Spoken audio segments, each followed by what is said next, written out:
राजस्थान में नवनिर्वाचित भाजपा सरकार पर आरोप के दौर जारी हैं। हाल ही में चूरू जिले की हॉट सीट तारानगर में विधानसभा चुनाव राजस्थान भर की सुर्खियों में रहा था। भाजपा के मुख्यमंत्री की दौड़ में रहे राजेंद्र राठौड़ यहां से चुनाव हार गए थे।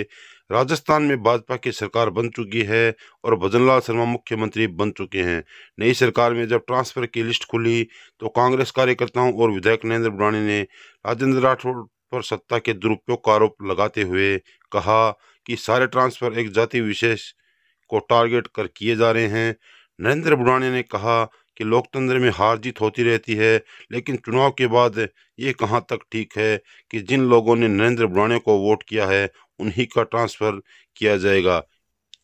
नरेंद्र बुढ़ानी ने कहा कि लोकसभा के चुनाव नज़दीक है, मैं इस मुद्दे को लेकर पूरे जिले में फिरूंगा और इसके खिलाफ आवाज़ बुलंद करूंगा और इस मुद्दे पर मुख्यमंत्री भजनलाल शर्मा से भी मिलूंगा। वहीं इस मुद्दे पर गोविंद सिंह डोटासरा ने भी अपने भाषण में केंद्र सरकार और राज्य सरकार को घेरा। लाइन लगी हुई आज हर व्यक्ति को, अगर कहीं से किसी जाति का जीत गया दूसरी जाति का हार गया, वो हारने वाला आदमी दूसरी जाति के लोगों को निकाल रहा है, धर्म के आधार पर ट्रांसफर कर रहे हैं, जाति के आधार पर ट्रांसफर कर रहे हैं। अरे क्या तमाशा लगा रखा आप लोगों ने। यही है क्या गुजरात मॉडल, यही है क्या भारतीय जनता पार्टी का सुशासन। अरे हम वो कांग्रेस के सिपाही हैं जो देश के लिए, प्रदेश के लिए, कार्यकर्ताओं के मान सम्मान के लिए हम छाती में गोली खाना पसंद करते हैं, आपकी तरफ पीठ के पीछे बात नहीं करते। कांग्रेस के प्रदेश अध्यक्ष गोविंद सिंह डोटासरा ने अपने भाषण में केंद्र सरकार और राज्य सरकार पर बदले की भावना से काम करने के आरोप लगाए। वहीं इस पूरे मामले में तारानगर विधायक नरेंद्र बुढ़ानिया जमकर बरसे। क्या कहा नरेंद्र बुढ़ानिया ने, सुनिए। ऐसे छोटे छोटे कामों के अंदर रुचि नहीं लेंगे, शायद जो मैंने विकास के काम शुरू किए थे उसको आगे बढ़ाएंगे, लेकिन जिस प्रकार का नगा नाच हो रहा है तारानगर के अंदर, एक टारगेटेड जो है वो ट्रांसफर हो रहे हैं, जाति विशेष के ट्रांसफर हो रहे हैं, जिन्होंने मुझे वोट दिया उनके ट्रांसफर हो रहे हैं।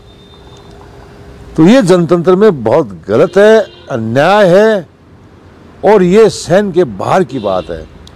और मुझे ये भी पता लगा है कि तारानगर के साथ साथ पूरे जिले के अंदर भी ऐसा किया जा रहा है। देखिए, तारानगर में जिस प्रकार का चुनाव लड़ा गया, पूरे प्रदेश भर के और आसपास के राज्यों से भी लोग यहाँ पर उनके प्रचार के लिए आए। एक हॉट सीट बनाया गया, देश के प्रधानमंत्री जी को भी बुलाया गया, लेकिन जनता ने मेरे व्यवहार पर, मेरे काम पर, मेरे विकास पर, मेरे पे भरोसा किया और भरोसा करके मुझे जनादेश दिया। और चुनाव के अंदर भी तानाशाही नजर आ रही थी, सामंतशाही नजर आ रही थी, लेकिन चुनाव के बाद यह दर्शाना कि मैं ताकतवर हूं, राज है हमारा, हम मर्जी वजह से करेंगे, जिसको रखेंगे उसको रखेंगे, छोड़ेंगे उसको छोड़ेंगे। अरे ये तो जो है कभी ऐसा देखा नहीं गया हमने। ये सामंतशाही राज में भी ऐसा नहीं था जो अब चल रहा है। सैकड़ों लोगों के तारानगर से ट्रांसफर हुए हैं। अरे भाई, कोई भ्रष्ट है, कोई गलत काम किया है तो उसको हटाओ, आप कौन रोकता है। लेकिन आप टारगेटेड करके कि नरेंद्र बुढ़ानिया को वोट दिया है, उसको जो है वहां नहीं रहने देना, उनको दिखाना है कि ताकत तो हमारे पास में है, हार गए तब भी ताकत हमारे पास में है। तो ये चीजें हैं, ये गलत हैं। मैं पूरे जिले में घूमूंगा, पूरे प्रदेश के अंदर मैं जाकर के सब जगह अलग जगाऊंगा कि ये किसानों के साथ में एक अन्याय हो रहा है। ये मैं दुधवा खारा से रहने वाला हूँ, स्वतंत्रता सेनानियों का गांव कहा जाता है। मैं स्वतंत्रता सेनानी परिवार का सदस्य हूँ, 40 साल से जनता की सेवा कर रहा हूँ। मैं भी बहुत बार राज्य में रहा हूँ, पिछले चुनाव में भी मैं राज में था, राज का विधायक था, लेकिन मैंने एक भी ऐसा काम नहीं किया जिसमें ये लगता हो कि प्रतिशोध की भावना हो कि इसने मुझे वोट नहीं दिया। लेकिन अब तो दगानाच हो रहा है। इस प्रकार से लिस्टें बन रही हैं, जिस प्रकार से जो हवा खड़ा किया जा रहा है, आम कर्मचारी जो है वो परेशान है कि हमें पता नहीं रहने देंगे या नहीं रहने देंगे। मैं यहाँ तक कह रहा हूँ कि मेरी कजन सिस्टर है जिसने तारानगर के किसानों के लिए वो काम किया है जो कोई कर्मचारी अधिकारी कर नहीं सकता।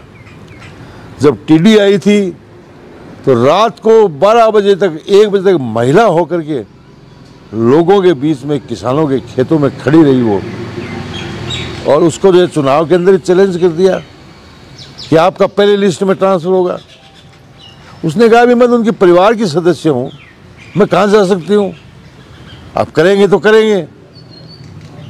मैंने ऐसा नहीं सोचा था कि राठौड़ साहब कभी इतनी जो नीची सोच रखेंगे, इतनी छोटी सोच रखेंगे। इतने बड़े वरिष्ठ नेता हैं, उनको बड़ी राजनीति करनी चाहिए। आज वो छोटी राजनीति में फंस करके उनके कार्यकर्ता उनको गुमराह कर रहे हैं।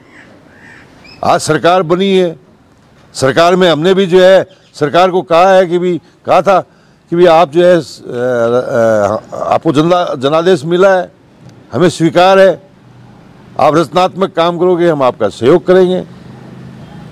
आज राजस्थान के अंदर विपक्ष मजबूत विपक्ष है, लेकिन हमने भरोसा दिया। लेकिन जिस प्रकार का ये चल रहे हैं, इससे ऐसा जाहिर होता है कि इनको राज पच नहीं रहा है, ये सामंतशाही की ओर बढ़ रहे हैं। अब मुझे मालूम नहीं है कि ये भजनलाल जी को मालूम है कि नहीं है। मैं मिलूंगा उनसे, मैं उनसे गुजारिश करूंगा कि राजस्थान के किसानों के साथ, तारानगर के किसानों के साथ, उनके बच्चों के साथ जो जिस प्रकार से व्यवहार हो रहा है, जिस प्रकार से जो है उनके तबादले हो रहे हैं, वो गलत है। प्रजातंत्र में इनको कोई न्यायोचित स्थान नहीं दे सकता। लाइन लगी हुई आज हर व्यक्ति को, अगर कहीं से किसी जाति का जीत गया, दूसरी जाति का हार गया, वो हारने वाला आदमी दूसरी जाति के लोगों को निकाल रहा है, धर्म के आधार पे ट्रांसफर कर रहे हैं, जाति के आधार पे ट्रांसफर कर रहे हैं। अरे क्या तमाशा लगा रखा आप लोगों ने। यही है क्या गुजरात मॉडल, यही है क्या भारतीय जनता पार्टी का सुशासन। अरे हम वो कांग्रेस के सिपाही हैं जो देश के लिए, प्रदेश के लिए, कार्यकर्ताओं के मान सम्मान के लिए हम छाती में गोली खाना पसंद करते हैं, आपकी तरफ पीठ के पीछे बात नहीं करते।